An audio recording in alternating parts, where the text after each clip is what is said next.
Much, Rick. Well, it's time to welcome Donald Trump to the show, as we do every Monday now. Good morning, Donald. Good morning. Some people really don't want you to be president at all, or frankly, they say that you'll never make it. Did you happen to hear David Plouffe, one of Obama's senior advisors, yesterday? Listen to this. I think I saw Donald Trump's kind of rising in some polls, and given his behavior and spectacle the last couple weeks, I hope he keeps on rising, because I don't think there's zero chance that Donald Trump would ever be hired by the American people to do this job.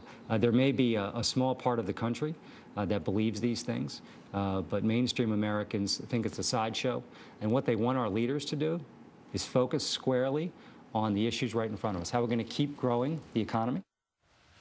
Your response? Well, it's more than rising in the polls. I'm leading a lot of polls and doing very well. And obviously, I hit a nerve because they're fighting me. I don't hear them talking about Mr. Pawlenty or anybody else. They're talking only about Trump. And I can tell you, I'm their worst nightmare. I am not the person that they want to run against. And they know it, and I know it, and I know it for a fact because I have a lot of people that, frankly, are contributors to him. And they tell me, Donald, you are not the person they want to run against. Well, Donald, right now, does this make you want to run more when you hear somebody on a bunch of network shows call you out and attack you personally? Oh, a little bit. Look, they're doing a terrible job. China's running away with our jobs. They're just absolutely doing a number on us like never before.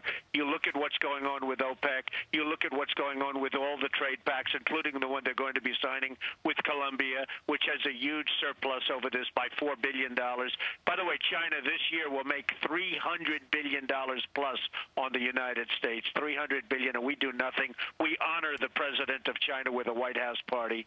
So they understand that I understand it. And you know what? The people understand it, and that's why I'm doing so well in the polls. We won't be ripped off if I decide to run, and if I win, we won't be ripped off like we are. And I get a kick out of it. He said, oh, well, we have to now focus on the budget. Where have they been for the last 2 years? Well, we'll talk about that a little bit, Donald. This is Eric. By the way, $1.6 trillion added to the deficit this year, and all optimistic projections point to $1.1 trillion next year. How would you do that? How would you cut the massive debt that's being added to our national deficit every year? Well, for one thing, you have to be able to deal properly. You know, here's a guy that never did a deal in his life except with Tony Resco. That was about the only deal he did, and people should look into that one.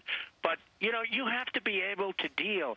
You have to be able to make fair deals. How do you do something when you're losing $300 billion to a country like China, when you're losing trillions of dollars to other countries over a short period of time?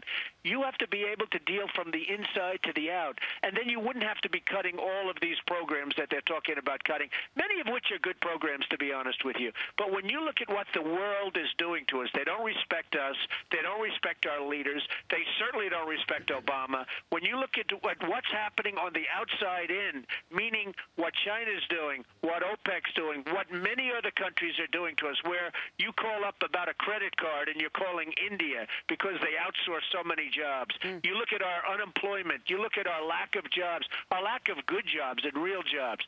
A lot of things can be done to reduce that deficit, and I mean really quickly. All right. Well, you might know something about that because you've been doing that your whole life, and you also have the show The Apprentice. It was a big night last night, right? It was a great night. It was amazing, actually, and Mark McGrath had to go, so Gary Busey is still there. He made it by a thread, but it was really an amazing night.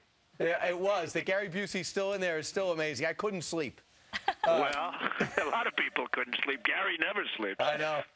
It's a great show. Donald, thanks so much. And I don't know, it seems like the Democrats seem to be obsessed with you, so it's going to be an interesting next few weeks. Donald Trump, that's thanks a good so much. feeling. Thank you very much. All right, talk to you next week. Breaking news now from NATO. A top general admitting the military action we're taking in Libya probably won't work. Reaction from former UN